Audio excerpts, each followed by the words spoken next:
नमस्कार मित्रांनो, मी बालाजी राठोड. मित्रांनो, घरकुल योजना ग्रामीणसाठी निधी मंजूर झालेली आहे. त्याविषयी शासन निर्णयसुद्धा घेण्यात आलेला आहे. आता किती निधी भेटणार आहे याची सविस्तर माहिती आपण या व्हिडिओच्या माध्यमातून घेणार आहोत. त्यासाठी व्हिडिओ शेवटपर्यंत पहा. आपल्या चॅनलवर पहिल्यांदा झाला असेल तर चॅनलला सबस्क्राईब करून ठेवा. अशाच नवनवीन अपडेट तुम्हाला भेटत जातील. चला तर मग व्हिडिओ सुरू करूया.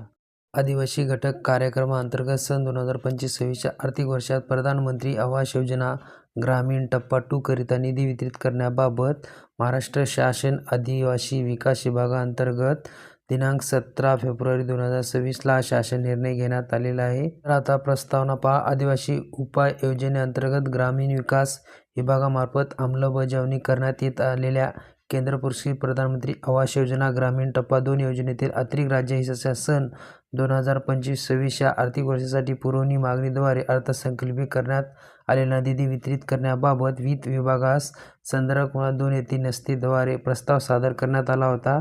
सदर प्रस्तावात वित्त विभागाने दिलेल्या मान्यतेस अनुसरून निधी वितरित करण्याची बाब शासनाच्या विचाराधीन होती. तर आता यामध्ये ज्या बांधवांना घर मंजूर झाला होता आणि ज्यांना पहिला टप्पा आलेला नव्हता त्यांना आता पहिल्या टप्प्यासाठी निधी मंजूर करण्यात आलेली होती.